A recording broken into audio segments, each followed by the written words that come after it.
Assalamualaikum warahmatullahi wabarakatuh. Okay guys, hari ni Kinseliti nak sharekan resepi kelajuan dan ketahanan untuk motor EFI. Okay, jadi ni untuk spek 53.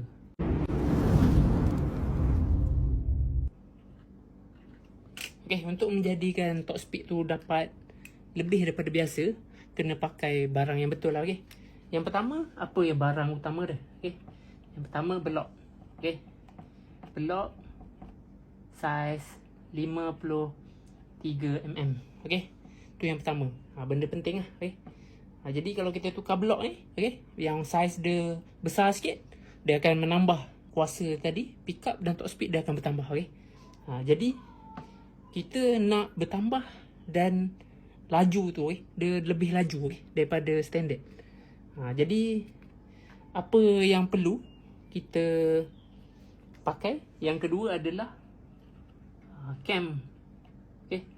Boleh pakai cam CDT, okay, untuk spek 53. Okay, untuk blok ni boleh pakai blok Umar Racing ataupun blok Taicom ataupun blok Arata, okay, yang tahan panas, okay. Jadi boleh pakai. Jadi kat sini, okay, apa yang barang kita perlukan lagi untuk bagi complete set untuk spek 53 kita ni sempurna daripada segi power, pick up dengan top speed dia tu keluar. Okay. Jadi apa yang kita perlukan adalah, yang ketiga adalah CDI CDT. Okay. Jadi ni PNP EFI. Okay. Jadi api memang padu. Okay. Pick up top speed memang ada pergi-pergi. Okay. Gear 4 tu dia hidup. Okay. Jadi dia memerlukan cam. Okay. Cam, betul, CDI CDT. Jadi dia merupakan salah satu panggil apa, komponen yang saling membantu. Jadi dia akan memberikan kuasa yang padu pada mesin kawan-kawan. Jadi yang seterusnya, untuk kita bagi mesin kita tahan di hujung top speed untuk lock throttle, kita boleh pakai yang keempat, oil pump CDT. Jadi ini PNP ya.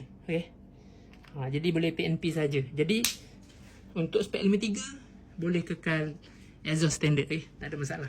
Carburetor standard pun boleh kekal.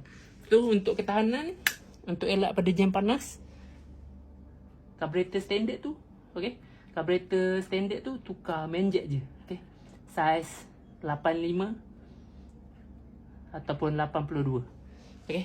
Jadi boleh kekal exhaust standard.